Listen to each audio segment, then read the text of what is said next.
So, hello, good afternoon. Hopefully, everybody enjoyed lunch and I get to kick off the afternoon sessions here. And I'll talk about several things, but the key things among those are black holes, high throughput computing, and UX design. So looking back historically, I realized that this is the 20-year anniversary of the first projects I did with the Open Science Grid. It wasn't called Open Science Grid at that time. It was called Grid 2003, which then the year ended and they just called it Grid 3 because it could be attached to 2003. So that was 20 years ago. I also realized that 10 years ago, I was the primary host of the Open Science Grid All Hands meeting. So I got to bring this community to my university, show off the Indianapolis campus. It was a wonderful and exciting experience. I'm so happy I haven't had to had that experience again. So the thing to look at here is that, you know, in 2003 I was excited about Open Science Grid. In 2013 I was excited about Open Science Grid. Here we are in 2023. I'm still excited. So and I'm excited and looking at things from a bit different direction than I have in the past. For years and years, I was the operations manager for Open Science Grid, and moved on to looking at science gateways, and we'll talk a little bit about more about that. But I am at Indiana University. I'm with the Cyber Infrastructure Integration Research Center, which is part of the Pervasive Technology Institute, and have been doing a lot of interesting cyber infrastructure work in that capacity. So,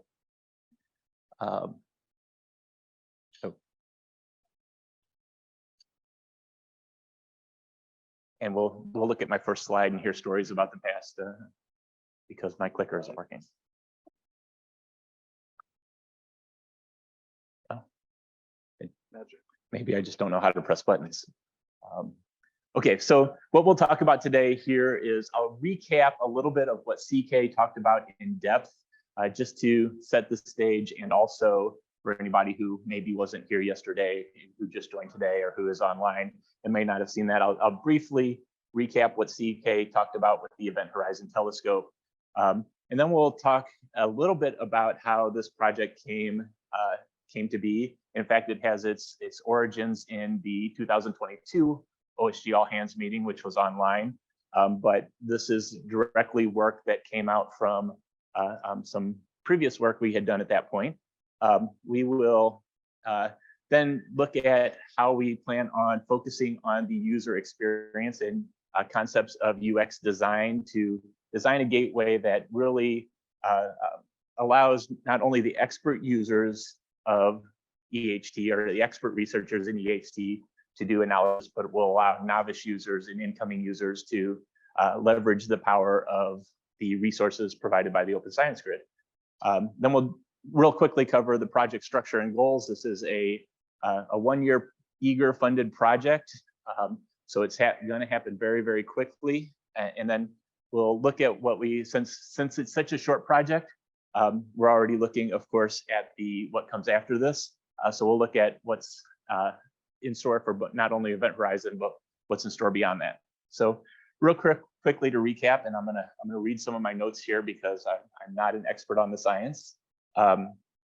So EHT is an international collaboration of 8 telescopes around the world that all are making images or providing images of black holes. It's the highest resolution instrumentation that we have created so far. And as you saw yesterday, it looked at both the M87 and the black hole at the center of the Milky Way galaxies. The observations themselves were remarkable, but to understand really the plasma physics around this and to test Einstein's theory of general relativity, you need to compare these observations with numerical simulations. However, the parameter space is very, very large for these simulations. There's a lot of information put into here, and that makes it difficult for a single institutional computer to do this. And in fact, the large number of files that are being created over a million files make it even a very difficult place for some supercomputers to deal with. So this then makes our OSG an ideal place for EHT work to happen. This is a slide you saw yesterday. This is about 250 of the simulations that they created of those million or so simulations. The EHT group is creating this very, very large library of black hole simulated images. They compare these then to the observation images, and that tells them information about the things we're talking about, the magnetic interactions within black holes, some of the plasma physics and temperatures that are happening within a black hole. However, there's a very small minority of EHT researchers who can actually run this work on the OSG, who have the background, the knowledge to do this. And this is exactly why we are looking at a science gateway to potentially bring on users much earlier without the same expertise into being able to do useful simulations and comparisons to the EHT data and observations. So how we got here, and I said there was a direct connection to the OSG all hands meeting in 2022. We presented some work there that we had done on a gateway with a project out of the University of Nebraska with Derek, who I know is here somewhere, called RNA Make. This was an interesting project in that it was a capstone project for some undergraduate students who set up a structural biology project to look at different potential biology structures. I presented this work at the all hands meeting last year, was soon afterwards contacted by Kevin. He sent me an email saying he'd like to talk about this more, introduced me to CK Chen, who you heard from yesterday, who is an EHT researcher. We created a demonstration project with one of the EHT applications, a kind of proof of concept project. You can still see that, and it's fully functional until you hit submit, and then your job will fail because I was running a OSG access point on the Jetstream 2 facility. I'm not running that anymore. I've let that go. The Path group has agreed to run the access point moving forward, so we're transitioning that from the access point that I had to operationally deal with to something that Path is going to handle for me, and I'll have that access point to use during this project. So we met back and forth several times. As I said, we agreed that this was a great work for a one-year eager project. It was submitted in March, heard back from NSF in May, and we started less than 2 weeks ago. So one of the great things about a one-year project is we have to be on the ball. We have to hit the ground running, which we've done. We have to do this work very quickly. There's no room for a lot of trying to decide what's happening. We're coming out of the gate going into this user experience design right away. It's a very exciting thing about a one-year grant, but also the scariest thing about the one-year grant, because there's not a lot of room for retooling if something happens that causes some time. So what this looks like, here's the architecture design. A user of a gateway, of course, sits down here. It talks with a gateway framework, which provides a web interface to some of the complex orchestration that happens within the gateway. This access or exceed connection is well utilized, well exercises. Most of the gateways right now are going through this path to access. However, this is a somewhat unexplored path, right? So this path is what we're exploring, really, is how we get a web interface and the processes behind the framework that we work with, which is called Apache Aryavata, to talk with HD Condor and in the end access open science, the open science pool. So there are three pieces of this, and I expect that all three pieces of this we'll learn a lot about. The piece one is the EHT applications. These are the things that have been designed, have been running in the past through OSG, who did all this work in the last few years to come up with the simulations library that we looked at previously. I expect there will be some things that we find in there that will need to be adjusted to work with this, not in the calculations, but in the way it's used. The Apache Ariavada framework, which then will execute these and orchestrate this workflows. I expect that there will be some integration between the two pieces, and then of course the reason we're here is this kind of HT Condor access to the Open Science Grid. So the HT applications we've since we have a short time and it's a well-defined group, we are focusing on 3 applications. One is the IPOL application, which does numerical simulations to create the library that we looked at a few slides ago.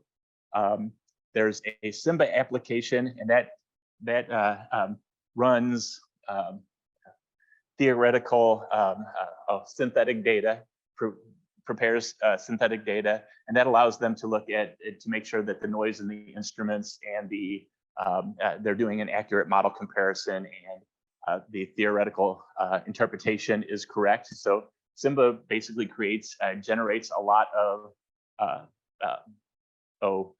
synthetic data to compare things with. And then there's a EHT imaging application, and that is in the end the mathematics behind the EHT reconstruction are ill-posed, and there are many possible solutions. So this allows them to reduce the uncertainty and use that large parameter space to survey and check consistency of the science interpretations. So the Apache Ariavada provides a few things. It provides a framework for the web interface, but it's not just an interface. It provides the user management processes, the data management, data movement processes when necessary, and then it does data sharing or result sharing. So that means sharing or keeping private depending on your needs. And then, of course, we'll hear a lot about the HT Condor access point. I think everybody here understands what that is, but the interactions between HT Condor access point and Ariavada, I think we're going to spend a lot of time and find a lot of potential ways to make that connection more useful for the users to be able to get the information through a web interface.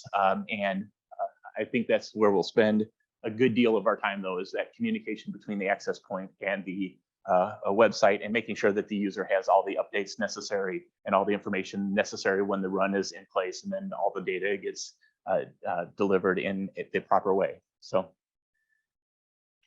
we'll do a few things. It's exploratory work. We're going to look at HCI, well-proven HCI methods of user design, and look at gateways technologies that better enable the EHT analysis of these large data sets on the Open Science Grid. 3 simple objectives: provide a highly functional web interface that allows not only expert EHT researchers to leverage OSG, but also allows those novice researchers and maybe even at a student level to do some beginning simulations or have some contribution early in the research process.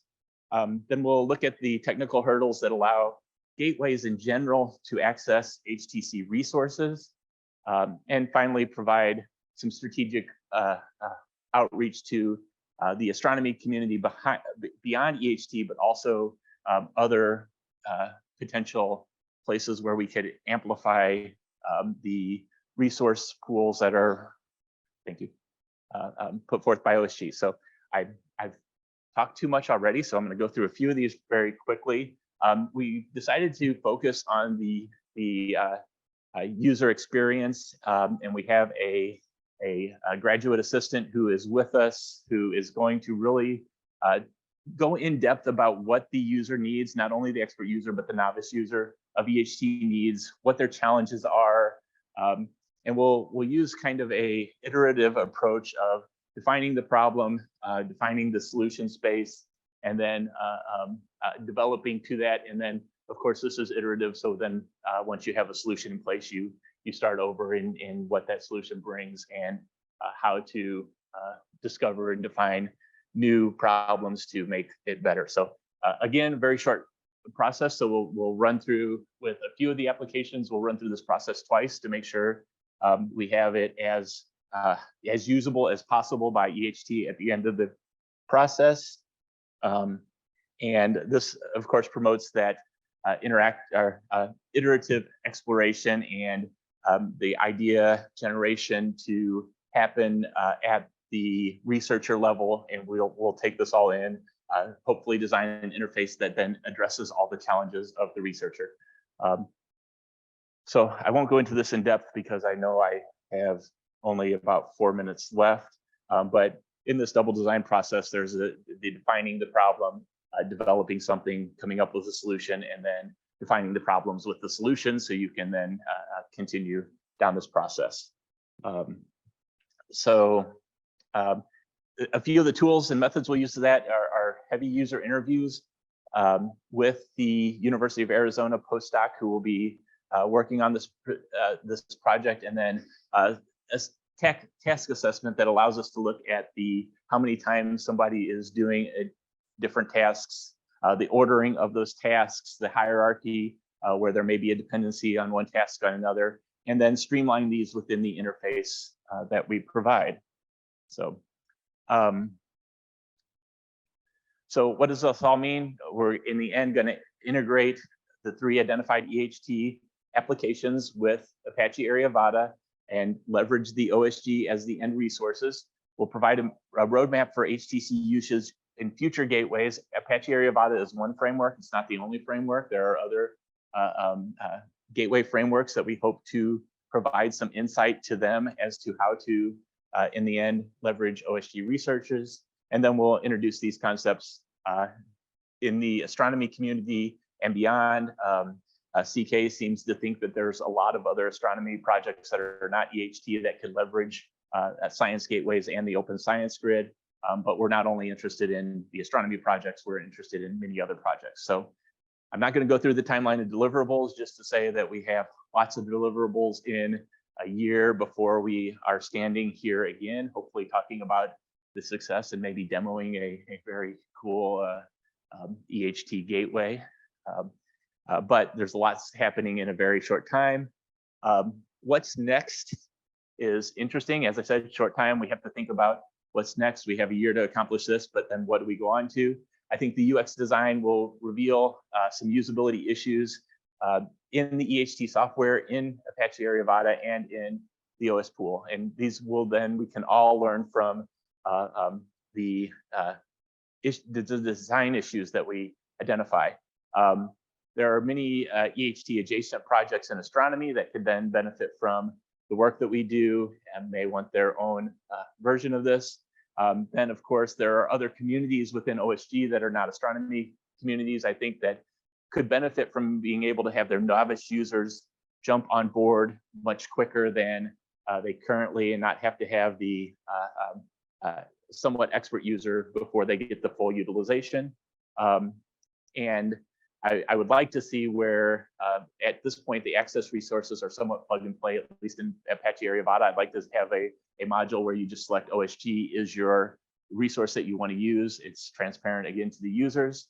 And then we can create the web, since it's a web interface, we can create whatever skin is necessary. So the look and feel can be what the users need for their web interface. And it occurred to me that when I put the skins for this, that's not quite the right term, because now we're describing OSG as this wheel, right? So this has been used many times yesterday. So I thought, and I grew up on Route 66 in Missouri. I thought that what we may be looking at here is one of these hubcap huts. Yep, okay. It's good because my hubcap hut is nearly my last slide. So So I've always was intrigued by these places growing up and seeing them along Route 66 in central Missouri. So with that, the people who worked on this are all listed here. I won't go through them individually, but I will take questions, and I'll let you stare at a black hole simulation while I take questions.